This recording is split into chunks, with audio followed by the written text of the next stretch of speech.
Hey everybody, I've decided after watching many knife reviews, wasting a lot of time watching knife reviews, but they're good information, decided to do some of my own.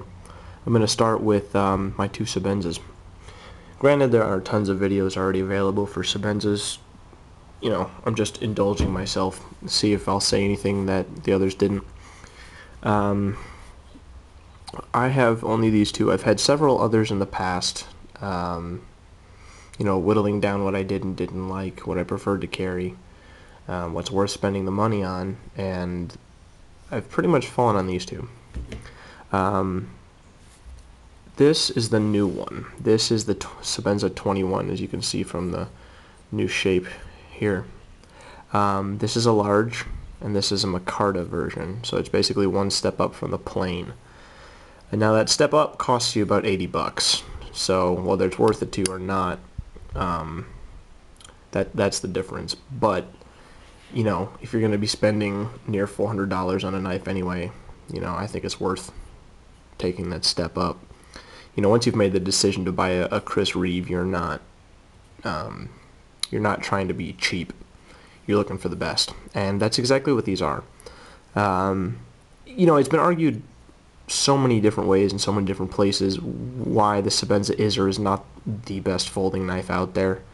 And in my opinion, it is. There are plenty of folding knives from other companies that are awesome. Like, I love Spyderco, I love Benchmade. Not a big fan of Strider yet. Wouldn't mind trying an SNG. And there's lots of others. I just can't think of them at the moment. It's just that no one goes as far into the details as Chris Reeve does for the Sebenza. Not only is the finish on everything great, to the point where some might consider it like art, like a sculpture or something like that. I don't know, mechanical sculpture, whatever that means. The blades are always perfectly centered. They're rounded and smooth. The detailing here on the jimping, I think it's called. Unfortunately, my camera can't really get it because it's a stupid camera, but that's beautiful. What I love about it are a few things in particular. The screws. The screw types that they use are really simple and really nice, and they allow you to disassemble this knife whenever you want and reassemble it perfectly every time. It's just a few basic pieces that hold this thing together, and that's what it's all about, simplicity. It's made of titanium with an S30V steel blade. No S30V can arguably not be the best stainless steel out there, but it's all that Chris Reeve uses right now, unless you're getting at the Damascus blades, which is a different story entirely. But it's light, it's a decent size, it fits your hand really well. I prefer the large to the small, like I said. The clip's always great, and you can bend it if you don't want it one way or the other. You want it tighter, you want it looser. I love how everything's always rounded down here at the tang. The phosphor bronze washers always make everything smooth, and especially if you add a really good lubricant, it's always smooth as hell. And the other great thing about these is the fact that they use a pivot bushing. If you disassemble this knife, there is a bushing in the hole in the tang, and that's what the screw goes into. So this screw only has one tension.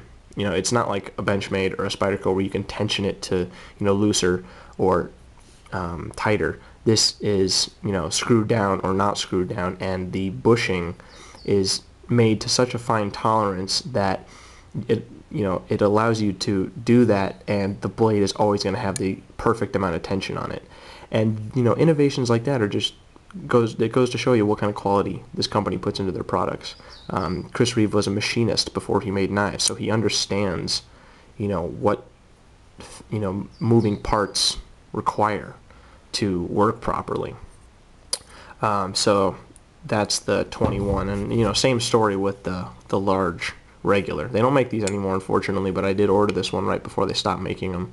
I wanted something a little different than the standard blue but still user friendly, not a safe queen. So I got a polished blade instead of a stonewash blade.